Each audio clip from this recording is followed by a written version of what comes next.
So what inspired you? Did you get like those early East Coast mixtapes? Because I know you had to be influenced by one of these spitters early on. Oh, definitely. I was influenced by mostly New York spitters. Before I even got to the West Coast or the South, it was all New York, New York, New York videos. Like I was just like a kid in a candy store. I was locked in front of that TV. Like that was cool for me. I always envisioned myself growing up and living there. Like that's where I wanted to live. That's how I wanted to dress. Like, you know, you go to North Carolina and a lot of people will change the accent too. Like Word. that's Yeah, heavy, yeah. heavy. So as far as music goes, where I'm from, like super small towns, so we didn't have no record stores. Like you got to drive 30 minutes to go to a CD store. And two, like growing up, Jehovah's Witness, my mom and Me dad too. are not letting that CD in the house with that parental advisory sticker. Like the first CD that I owned was Warren G's Regulate. But Wow. I had to ask my aunt to get it for me. You The know, single? the CD. The whole album? The whole album. Wow. Like I begged her for that. That was the first CD I owned. Everything else, you know, I'm stealing from my cousins, or I'm able to be exposed to it because I'm riding with them to the store or to my aunt's house in the back of the tracker. Like I got an older cousin we call Kenny Boo. I used to ride with him a lot, and he used to play Nas Illmatic all the time. So I'm just a young kid in the back, and this is all I'm hearing. And these are my cousins, like I'm looking up to them, and they dressing like Nas, Half Moon Park, gold chains, Timberlands. So, you know, that's where I got, when it came to hip hop, all of my early music from my cousins. You know, whether we have a pig picking at the house, you know what I'm saying?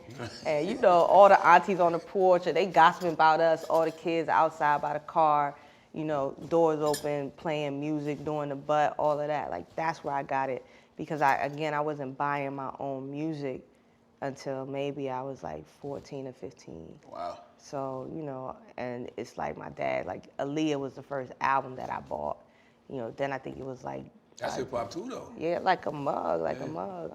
I think at this time Walmart was like getting the CDs that were clean, but my dad took me to get that. Then it was DMX. It's Dark and Hell is Hot. Like, so, you know, I was late to a lot of hip hop records. When I got in college, I had to do a lot of catching up because most of the stuff that I was listening to were singles and videos. I didn't get the whole album experience. Like AZ's album I heard all the way through, Illmatic, Reasonable Doubt, but there were a lot like Most Def joints that I missed, or Tribe Called Quest 4 albums. All I knew were the singles and the videos because that's all I had to go off of. But, you know, that's where I got my music from. Do you remember that first time you fell in love with hip hop? Like that first song, like for me, it was Paid in Full. Mm-hmm. My older cousin Ty let me hear it, and I was just like, yo, what is that? Shit. And like, you remember that feeling, that first song, that first video you saw that got you? The first one was, first video was MC Light's Poor Georgie. I can't say that's the first one that made me fall in love with hip hop, but that made me want to be an MC. Because she was a woman and that's all I do it. The first one that made me fall in love with hip hop, I can't remember.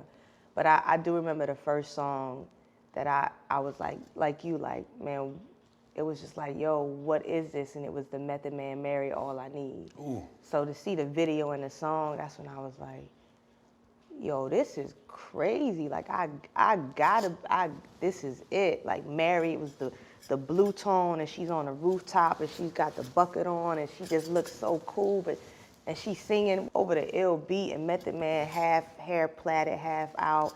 I think he had some white contacts in. He had on the Grant Hill Felines. Grant Hill was my favorite basketball player, so I wanted those. Like, it was just everything that I loved in one video. So that one had a huge influence on me. Like, I think that part I started trying to write, and my brother was like, nah. So, he was trying to shut you down? No, we used to when I was clean up on Saturday mornings, like I might be vacuuming, I take the vacuum hose, I try to freestyle. It was so bad, he'd be like, nah, you ain't no rapper. So, Did he rap or something? Nah, he didn't, okay. But his taste in music shaped a lot of my taste in music. At a time when I was probably listening to the singles and doing the videos and things that were on the radio, he was the one, and because he's the only boy and the youngest boy, you know, boys can do kind of anything. He was the one that was buying 4 albums. Like, I got the Illmatic CD from him. So I go in his room, like, and he's my younger brother by a year. The Eminem show, like, he would just go buy CDs, and it would be hip hop, it would be rock, like, he listened to everything.